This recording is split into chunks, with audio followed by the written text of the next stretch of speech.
जिंदगी के सफर,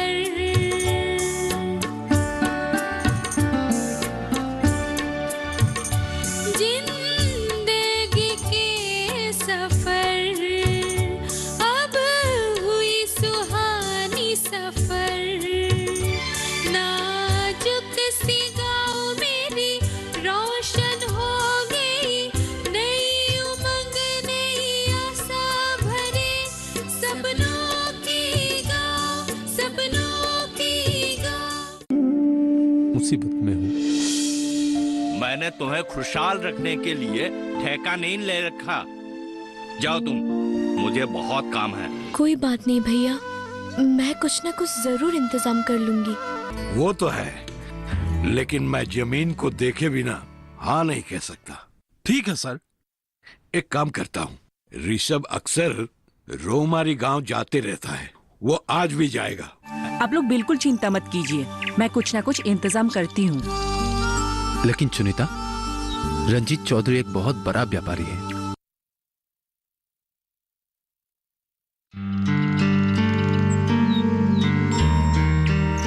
आप लोगों को फिक्र करने की कोई जरूरत नहीं, अब उस जमीन पर कोई कुछ नहीं कर सकता। लेकिन मैम, उन लोगों ने तो वो जमीन गांव वालों से खरीद ली है। उससे भी कोई फर्क नहीं पड़ता है, क्योंकि अभी आप लोगों के गांव में सिर्फ विकास का काम होने वाला है। कोई चाहकर भी मनमानी नहीं कर सकता है। क्यों जानते हैं? क्यों मैम? क्योंकि आप लोगों के रोमारी गांव को सांसद आदर्श ग्राम योजनाओं के अधीन कर लिया गया है। आप लोगों के एमपी साहब ने आप लोगों के इस गांव को चुना है इस योजना के लिए। और 1-2 दिन में एक्चुअली आप लोगों को ये बात मैं बताने वाली थी, लेकिन आप लोग यहाँ पर आ गए तो अच्छा ही हुआ। मैम, ये संसद आदर्श ग्राम योजना क्या है, जरा समझाएंगे? सुनिए, इस योजना के अधीन कोई भी एमपी अपने कार्य क्षेत्र के, अपने पंचायत के कोई भी एक गांव को 1 साल में चुन सकते हैं। जैसे कि इस साल में आपके एमपी ने आपके गांव को चुना है। इसमें हमें क्या लाभ मिलेगा मैम?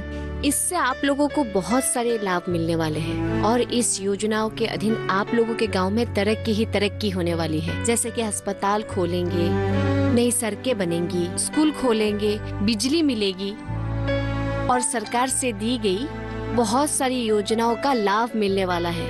तब तो बहुत बढ़िया होगा ना? लेकिन मैम, इस जमीन से योजना का क्या संपर्क है? योजना का संपर्क है, आप सभी लोग मिलके वहाँ पे एक छोटा फैक्ट्री खोलना चाहते हैं।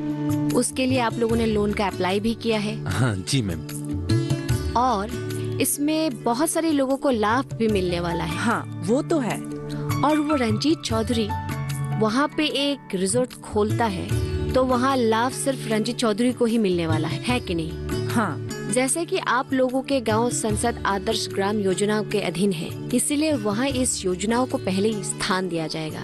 और जो लोग इस योजनाओं के अधीन काम करना चाहते हैं या गांव के उन्नति के लिए काम करना चाहते हैं, तो उनको ज्यादा सरकार के तरफ से सहायता मिलेगी और इस काम को बाधा देने वाले सभी कामों को सरकार की तरफ से रोक दिया जाएगा।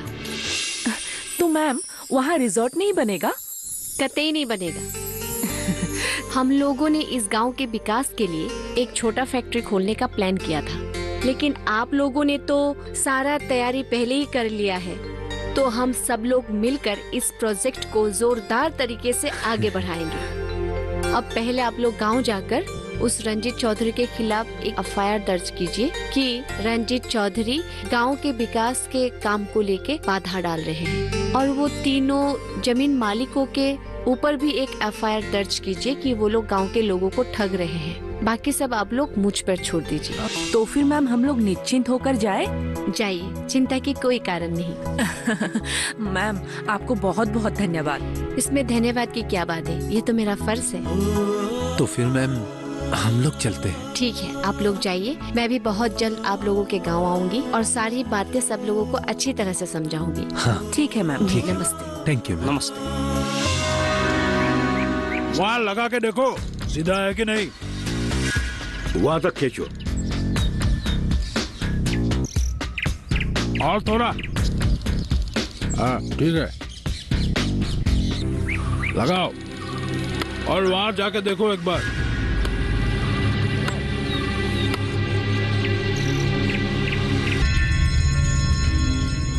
हाँ बोलिए, क्या बात है? आप लोग इस जमीन पर रिजॉर्ट नहीं बना सकते। बंद कीजिए आप। बंद करूं? अरे क्यों बंद करूं भाई? और ये सवाल करने वाले आप होते कौन हैं? हम लोग इस गांव में रहने वाले लोग हैं और हम लोग मिलके यहाँ पे एक छोटा सा फैक्ट्री खोलना चाहते हैं। खोलिए, बेशौक खोलिए। किसने रोका है आप लोग? आपने रोका है। मैंने? लेकिन कैसे? आपने ये जमीन गांव वालों से दुगने दामों से खरीदी है अपने पैसों के दम पर, और यहाँ पे ये रिजॉर्ट के काम शुरू कर दिए हैं। लेकिन किसी भी हालत पर हम यहाँ रिजॉर्ट होने नहीं देंगे। तो क्या कर लोगे तुम लोग? और सुनिए, कानूनी तौर पर यह जमीन हमारी है, इसमें किसी का कोई अधिकार नहीं है और हमारी जो मर्जी हम इस जमीन पर कर सकते हैं। नहीं, यहाँ आप लोगों को काम करने नहीं देंगे। तो रोक के दिखा, मैं अभी दिखाता हूँ। चौधरी साहब, ये आप अच्छा नहीं कर रहे हैं, बंद कीजिए ये सब। आप चुप रहिए, चिल्लाइए मत। आप लोग को जो करना है कर लीजिए और हमें जो करना है हम करेंगे। अभी जाइए यहाँ से। ठीक, हम लोग चले जाते हैं, लेकिन किसी भी हालत पर हम यहाँ रिजॉर्ट बनने नहीं देंगे। ये बात आप लोगों को हम अच्छी तरह से समझा दिए, लेकिन लगता है आप लोग ऐसे नहीं समझेंगे। कोई बात नहीं, चलता हूँ। चलो भाई लोग, चलो चलो।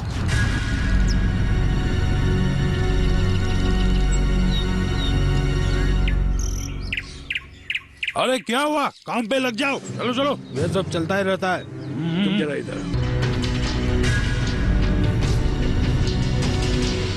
मैंने आप लोगों की सारी बात अच्छी तरह से सुन ली और एफआईआर भी ठीक तरह से पढ़ ली है। अब हम अपनी तरह से एक इंक्वायरी करेंगे। अगर हमारी तहकीकत में वो लोग दोषी पाए गए तो हम लोग जरूर कार्रवाई करेंगे। Thank you sir.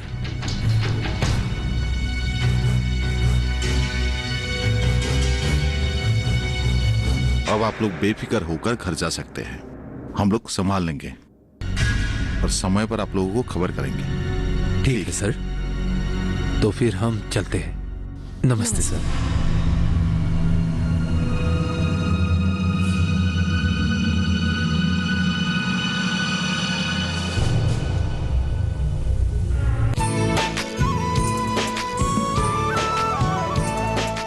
जानेंगे क्या है किसानों का हाल। हम पहुंचेंगे आपके गांव। मिलेगा सरकारी योजनाओं का ज्ञान। जब लगेगी चौपाल, देखिए चौपाल चर्चा, सोमवार से शुक्रवार सुबह 9 बजे सिर्फ दूरदर्शन किसान पर।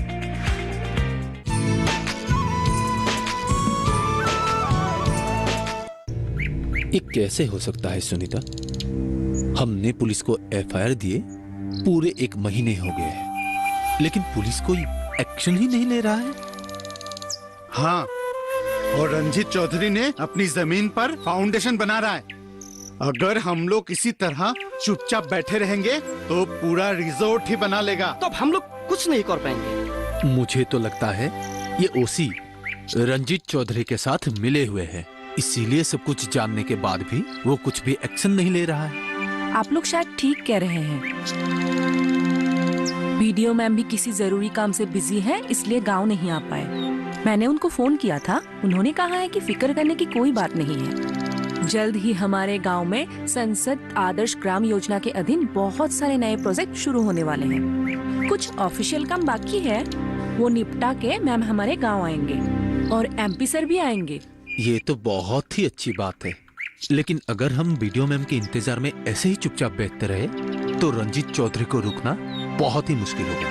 तो आप ही बताइए धीरेन भैया, हम करें तो क्या करें? हमसे जो बन पाया था हमने किया, अब जो भी करेंगे वीडियो मैम ही करेंगे। हाँ, और रंजीत चौधरी ने अपनी जमीन पर फाउंडेशन बना रहा है। अगर हम लोग इसी तरह चुपचाप बैठे रहेंगे तो पूरा रिजॉर्ट ही बना लेगा। अगर तुम बोलोगी तो हम रिजॉर्ट की फाउंडेशन एक ही रात में तोड़ सकते हैं। गलती से भी ऐसी बातें मत सोचिए वीरेन भैया।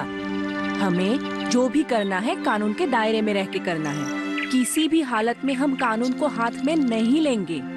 हाँ, ऐसा करना गलत होगा। सुनीता ठीक ही बोल रही है। आप लोग थोड़ा धीरज रखिए। मैं फिर से वीडियो मैम से बात करती हूँ और उनको जल्द ही अपने गांव बुलाती हूँ। देखते हैं रंजीत चौधरी कैसे आप लोगों के सपनों को तोड़कर रिजॉर्ट बनाते हैं। अंजलि, तुम खामखा चिंता कर रहे हो। अरे तुम्हारे भैया मान जाएंगे। अगर नहीं माने तो? अरे मानेंगे। हाँ, आ गए आप? हाँ। सपना, जाओ तो तुम मेरे लिए एक कप चाय लेके आओ। ठीक है, आप बैठिए, मैं अभी लाती जाओ। हूँ। एक मिनट अंजलि। हाँ? तुम रुको, हमें तुम्हारे साथ जरूरी बात करना है। जी भैया, बोलिए। सुनो अंजलि, अभी जो मैं तुम्हारे साथ बात करने वाला हूँ वो तुम ध्यान से सुनो। जी भैया। देखो अंजलि, मुझे कुछ दिन पहले ही पता चला है कि ऋषभ के साथ तुम्हारा सिर्फ दोस्ती का ही संबंध नहीं है, प्यार का भी है। मैं तुम दोनों के प्यार के संबंध के खिलाफ नहीं हूं, बल्कि मैं प्यार के संबंध को सम्मान के नजरिए से देखता हूं। तुम्हें तो पता ही है, शादी से पहले तुम्हारे भाभी के साथ मेरा प्यार का संबंध था। हाँ। तो मैं ये कहना चाहता हूँ कि अगर ऋषभ के पिताजी हमारे गांव में हमारे गांव वालों के खिलाफ रिजॉर्ट बनाते हैं तो वो हमेशा हमेशा के लिए हमारा दुश्मन बन जाएगा, और दुश्मन के साथ कभी रिश्ता नहीं जुड़ा जाता। और अगर ऐसा कुछ हुआ तो तुम्हें मुझे और ऋषभ के बीच में किसी एक को चुनना होगा, और अगर तुम मुझे चुना तो ऋषभ को हमेशा हमेशा के लिए छोड़ना होगा, और अगर तुमने ऋषभ को चुना तो मुझे इस घर को, इस गांव को हमेशा हमेशा के लिए छोड़ना होगा। समझ रही हो ना मेरी बात? हाँ। और मैं चाहता हूं कि ये सब ना हो, इसीलिए तुम ऋषभ को बहुत अच्छी तरह से फिर से एक बार समझाना होगा। उसको ये भी साफ साफ समझाना होगा कि अगर वो तुमसे सामाजिक तरीके से हंसी खुशी से शादी करके तुम्हें ले जाना चाहता है तो उसे अपने पिताजी को रिजॉर्ट बनाने के लिए रोकना होगा, नहीं तो मेरे पास दूसरा रास्ता नहीं है। ठीक है, तुम जाओ, तुम अब जाओ।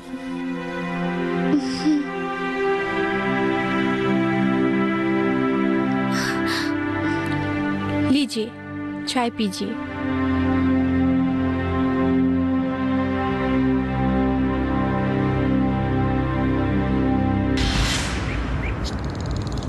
ये सब तुम क्या बोल रही हो अंजलि? बिल्कुल सही बोल रही हूँ ऋषभ। कल रात भैया ने मुझे सारी बातें साफ साफ बोल दिया है, और उनको मैं अच्छी तरह से जानती हूँ। उन्होंने एक बात बोल दिया तो कभी पीछे नहीं हटते। तो तुम क्या चाहती हो अंजलि? मैं तुम्हें चाहती हूँ ऋषभ, मैं तुम्हारी बन के जीना चाहती हूँ। इसके लिए सिर्फ तुम्हें रिजॉर्ट का काम बंद करवाना होगा और तुम्हारे पिताजी को समझाना होगा। लेकिन कोई लेकिन वेकिन नहीं ऋषभ, मैं जानती हूँ तुम कर सकते हो। और एक बात बताना चाहती हूँ। क्या? तुम्हारे पिताजी ने रिजॉर्ट खोलने के काम शुरू करके बहुत बड़ी अन्याय की है, और मैं तुम्हें जितना जानती हूँ तुम तो अन्याय के खिलाफ थे। अब क्या हुआ ऋषभ? इस बार ना इंसाफी करने वाला तुम्हारे पिताजी ही है, इसलिए चुप बैठे। कुछ नहीं बोलोगे? कहाँ गई तुम्हारी नैतिकता? मेरे भैया के साथ जितने भी गांव वाले हैं वो सब भी गरीब है हमारी तरह, और वो लोग फैक्ट्रीज खोलना चाहते हैं अपनी रोजी रोटी के लिए, पर तुम्हारे पिताजी तो अपने शौक के लिए रिजॉर्ट खोलना चाहते हैं। उनको तो पैसों की कमी नहीं है, उनको गांव वालों के सपने को तोड़ के क्या मिलेगा? वो तो बस अपने ऊपरी कमाई बढ़ाने के लिए तो रिजॉर्ट खोलना चाहते हैं, लेकिन ये लोग बस 2 वक्त की रोजी रोटी के लिए फैक्ट्री लगाना चाहते हैं। जाओ और अपने पिताजी को समझाओ, नहीं तो अपनी अच्छाई को बचा नहीं पाओगे और ना ही हमारे संबंध को।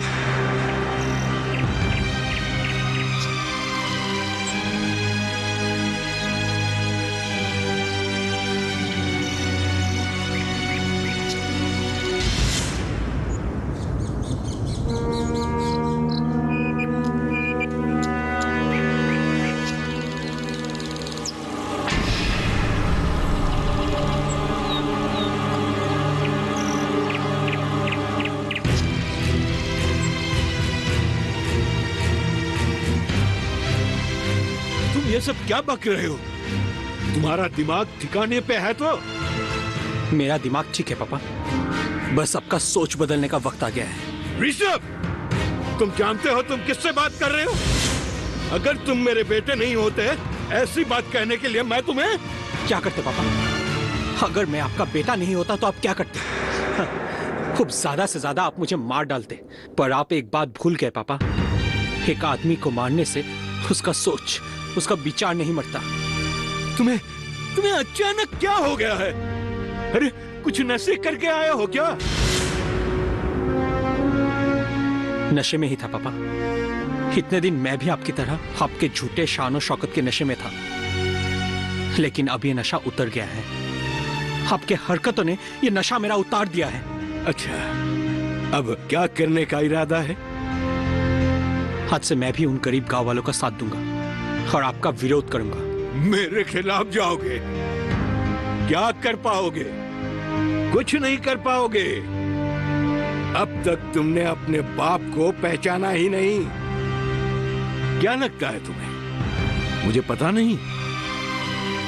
उस गांव की एक लड़की से तुम प्यार करते हो, और आज जो तुम कह रहे हो ये सब उसी चुड़ैल की वजह से ही कह रहे हो।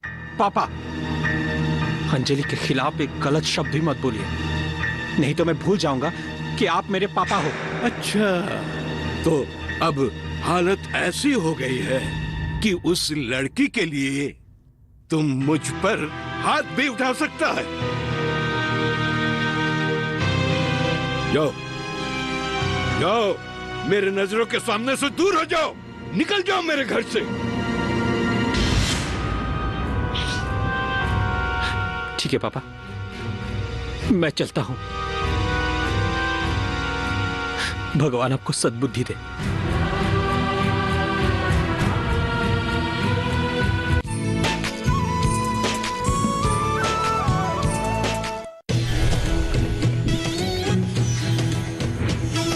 पशुओं की सुरक्षा का पहरेदार, माटी का लाल, जन धन का रक्षक, अपना पशु चिकित्सक। रविवार शाम 6:30 बजे सिर्फ डीडी किसान पर।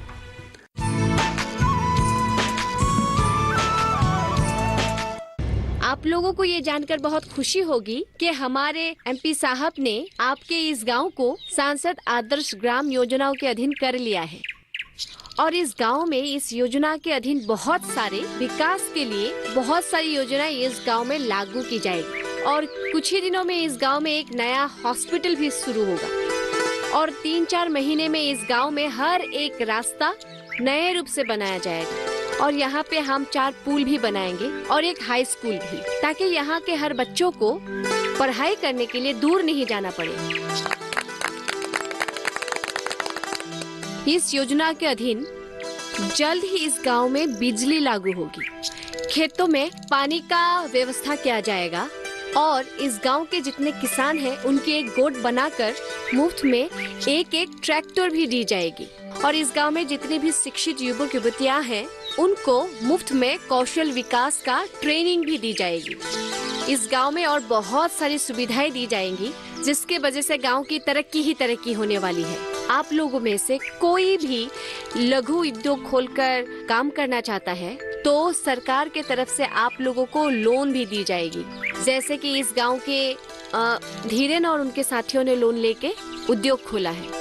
सांसद आदर्श ग्राम योजना का मूल लक्ष्य यही है, आपका ये गांव हर एक दिशा में प्रगति के राह पर चले और आप लोगों का सपनों की गांव मिले।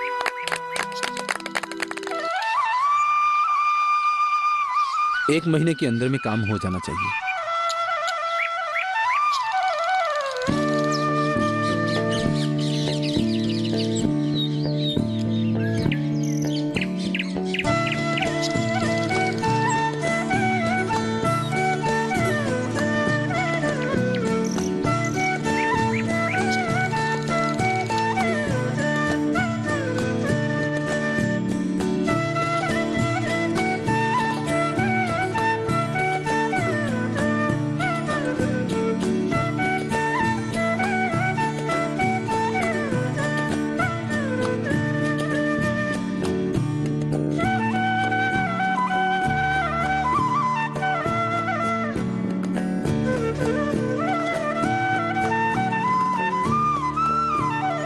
अच्छा, आज हमारे रोमारी गांव के कोल्ड स्टोरेज के उद्घाटन के लिए हमारे ब्लॉक ऑफिसर आदरणीय प्रणामी बोरा उपस्थित है। नमस्कार। अभी मैं अनुरोध करूंगा धीरेन भैया को उनको फूलाम गामुसा से सम्मानित करें।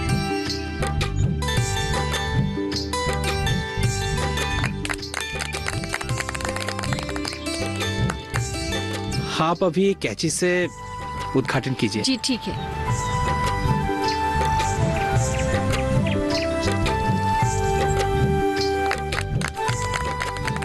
आइए आइए मैडम, चलिए आइए। चलिए मैडम, ये है हमारे नई कोल्ड स्टोरेज।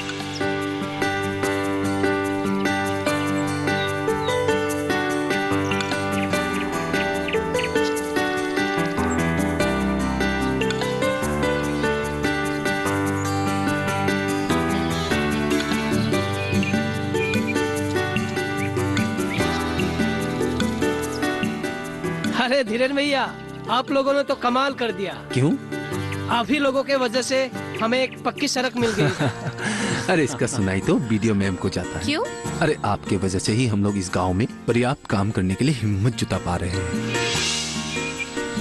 लेकिन मेरे ख्याल से तो इसका श्रेय एमपी साहब को ही जाना चाहिए, क्योंकि एमपी साहब ने ही आप लोगों के इस गांव को सांसद आदर्श ग्राम योजना में अंतर्भुक्त किया है, जिसके वजह से इस गांव के चारों ओर तरक्की ही तरक्की हो रही है। तो हुए ना असली श्रेय का हकदार एमपी साहब। हाँ हाँ, मैं आप सबको और एक बात बताना चाहती हूँ। जो रंजीत चौधरी हमारे गांव में अपने फायदे के लिए रिजॉर्ट बनाना चाहते थे, ऋषभ उन्हीं का बेटा है और हमें हमारे काम में आगे बढ़ने में मदद कर रहा है। मैंने तो बस आप लोगों का साथ दिया है, पर आप लोगों के हौसलों के कारण इस गांव का जो उन्नति हुआ है उसके लिए मैं आप सभी को दाद देना चाहूँगा। सो तो है, लेकिन मैंने सुना है कि आपने अपनी ऐशो आराम की जिंदगी छोड़कर इस गांव में इस गांव के लोगों के उन्नति के लिए इनके साथ ही साधारण जीवन यापन कर रहे हैं। अगर मेरे साथ देने से इस गांव का उन्नति होता है तो मैं हमेशा आप लोगों का साथ देना चाहूँगा।